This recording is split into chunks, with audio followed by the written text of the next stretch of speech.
interestingly enough, Valiant has actually not lost in the Overwatch League since losing to New York in that playoff match at the end of Stage 3. So things were going great until the New York Nation attacked. Huh? I guess so. I guess so. Not so great when New York attacks, as we've seen throughout this history of the Overwatch League. Now, NYEvsLAV, usually they would run Pine and Sabil on this map, so I actually don't know what they're going to do, because it's not going to be Tracer Widow unless Libero decides to choose a hero outside of his wheelhouse. Could be double sniper instead. Could be Jonak on Bastion. It's happened before. Could be Jonak on Roadhog. Has also happened before. Yeah. Winston just kind of looking that health back. He's like, I'm going to probably need this later. Here we go.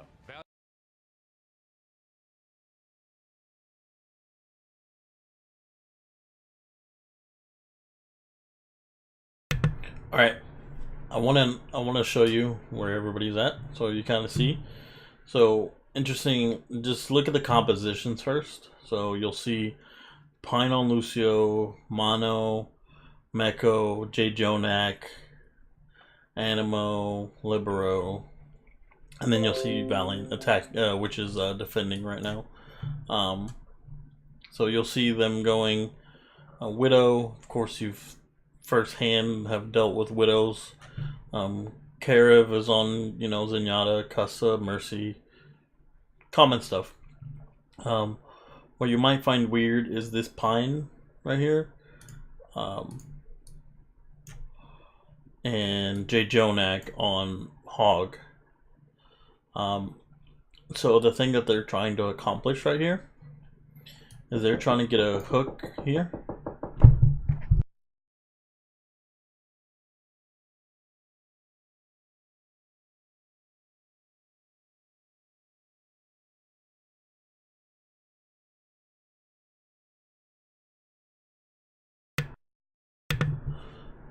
They're trying to get a hook in here, and you'll see Libero right here on the bottom, on the Hanzo. So it's just trying to get a better angle at it. You'll see Pine come out with like a speed boost, and then Hog able to come back. So you can use the speed boost to either slingshot yourself out or slingshot that Roadhog back in, which you'll see J Jonak do here in a minute.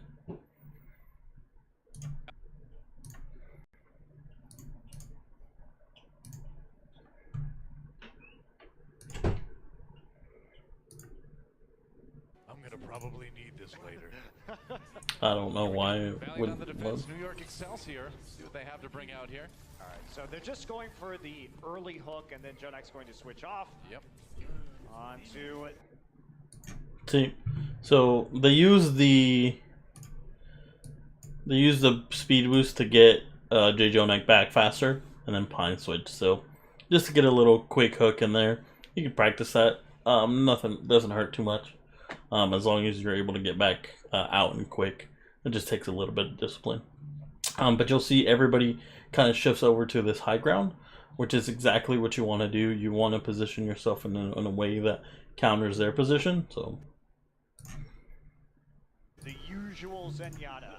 See a lot of teams running these sneaky little comps, and the reason why you see this on Gibraltar, in fact we just heard Kassa talking about it, is because you're not really going to fight until after you get through Car Wash anyway, so you have more time than normal to fake people out, try for a lucky pick with an Ana Sleep Dart or Roadhog hook right out of the spawn.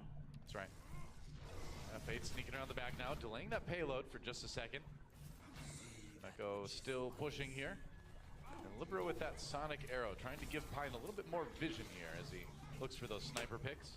Now this is, the Valiant are running this Brigitte again, and they had a whole lot of problems against the double sniper with the Widow Brigitte last time, right before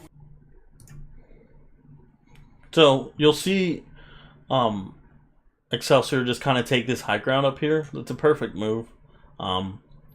You're able to kind of close out, open up some lanes, force Valiant into this area over here. Valiant might have been wanting to take out New York just from over in this position, but ultimately just forces Valiant to deal with you. If you're not coming down, you still have the advantage up here. So you still have the advantage up here. And Valiant is down here. So what happens is either Valiant stays up there long enough. No, sorry, New York stays up here long enough to get a pick and come down anyway. Or, since this positioning is so well and hidden, it forces Valiant to come up and force them down. And at that point, it's just positioning, counter positioning. So, I'm New York, I want them to come to me. I don't want to go to them. I want to get a pick and then go down. So you'll see what happens. We went to halftime when New York was running this. Yep. They've got to respond better this time around and seem to still be having some issues shutting down the snipers. Custa. Custa was super low, and now everybody just drops. New York rolling the Valiant as they get done with point A. And so this is just a case of better positioning and being able to handle. They were fully prepared for them to come in, that monkey come in, and then that Mercy just kind of fly by, and that's what Pine was waiting for, the Mercy mostly. And he almost caught her, so it's just a really bad positioning move. Valiant, I would have positioned myself over here, up here, or along this. I tried to do something cheeky and it didn't work out, so paid for it. But notice as soon as they cap the point's already capped. As soon as they cap the point, notice how many people are on the payload. Nobody, because you just have these fresh kills. And you just killed a bunch of other people. So what they're gonna do, they're gonna wrap around and come out through there and stagger some people. They've got to make some switch here because I really personally am not a fan of Brigitte, and they are going to switch off a bit. A lot of teams have been running Brigitte in point B as Space is going to get split spawned and then staggered. That's unlucky. Space down. Also unlucky for Valiant.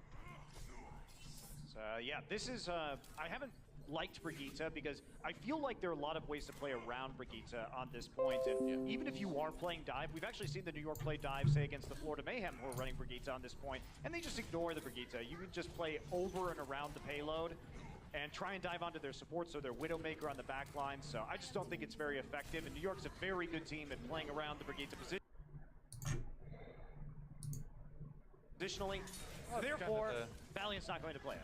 That's kind of the general Brigitte rule of thumb, is if you're on a point on a map with a lot of verticality, you don't play her. Dragon Strike comes through, gets Soon immediately, got caught by that one. We'll see if Custa can get in there for the res, but he's got to worry about the rest of his team. As Agility's down, Space, T-Mech. It does get a bit of revenge onto Animo, but once again, the fight at the end of the point goes almost 100% New York's way. Only one kill, in fact, that was the one gone kill for Valiant. Yeah, the kill on Animo was the one kill, and now another split spawn. Fortunately, Agility's playing Genji, so we will be able to get away. New York already moving into point C. 5.5 minutes to complete the map. That is an incredible amount of time for Gibraltar. Bro trying to hold the high ground here. Oh, nice scatter arrow through there just to scare him away. Soon gets a kill into Animo, so once again the Mercy drops for New York. And Hein kills Agilities and Kareev. I was going to say, generally, when you lose to Mercy, you pull back, but not when you've got DPS like Libero and Pine. That just, things don't work like they normally work in Overwatch with these guys. I mean, Libero's just making this look easy. He's uncontested on that high ground, but getting 3 shots in there, and here you go. Have a Dragon Strike for your spawn room, I guess. That is just dirty, man. Just delaying their ability to get out. He gets Agilities in spawn. They're just spawn camping them, Doa. It's crazy. Self-destruct gets sent out. That's going to let Fate escape. He's on the Reinhardt now. Space gets Jonak with the self-destruct too. So Valiant with a chance here to hold the payload. And New York will take a bit of time to regroup.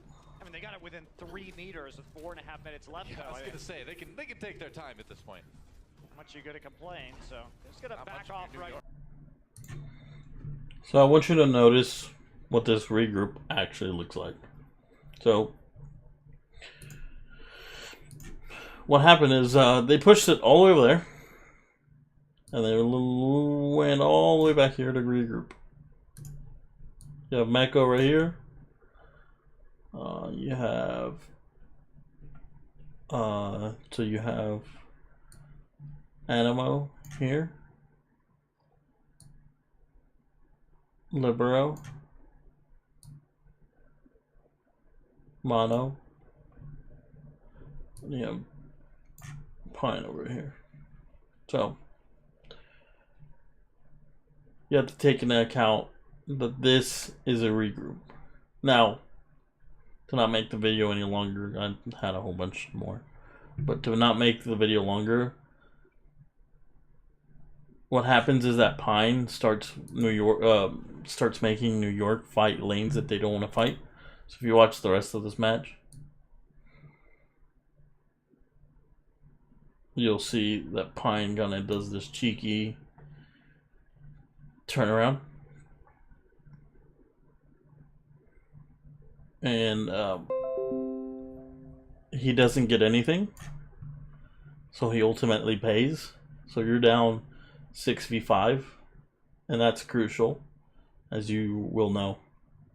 So eventually what happens is that Valiant is able to go from holding here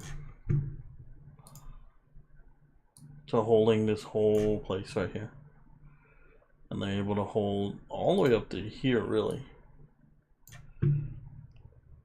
So what happens is that they are now the owners of this lane, the lane that goes from here to here. There's kind of one right here, basically just this giant one right here. They own all of those, high ground and low grounds, because they're high ground on everything. So if they're able to push all the way up here, they now own this. And Pine just keeps doing this cheeky, and they're just not, New York just can't recover from that, because it's making them fight fights they don't want to fight. Mako that gets demac'd trying to save Pine, just all kinds of chaos just causes by someone not being in the position they're supposed to be. Pine was popping off, he was probably feeling good, thinking he could get some shots, but at that point he was riding more on luck than actual strategy. So it was more like, hey, I got this, watch this, and it didn't happen, and they paid for it. And that's why right now Valiant is #1 team in the season 4. So they're able to, they got rolled pretty well, but they learned from it. Changes came out. They didn't do the Brigitte on that second point.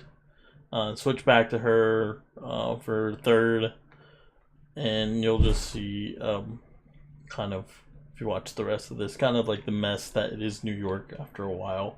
It just kind of becomes like a show. So other than that, just kind of what I wanted to show you, just these lanes and how important they are. New York did a fantastic job attacking all the way up to here, and then Valiant is able to get the upper hand just because Pine is making New York fight fights that they shouldn't be fighting, because originally Pine was able to clear this entire lane, forcing Valiant to hold here. But then as soon as he was out of the picture, Valiant was able to just push up, and he was never able to get back there. And they weren't like, there was a point that they went all the way to their spawn. Like, that's how unintimidated they were. So staggering people and that, and yeah, there's a point where Jay Jonak gets caught off over here, and you see, I recommend you watch the rest of this video. I'm not going to commentate too much on it, but Valiant literally goes from right here just to kill him, and then back here. just for J. Jonak because they understand his value. So, kind of wanted to show you some of the what pros do on these holds.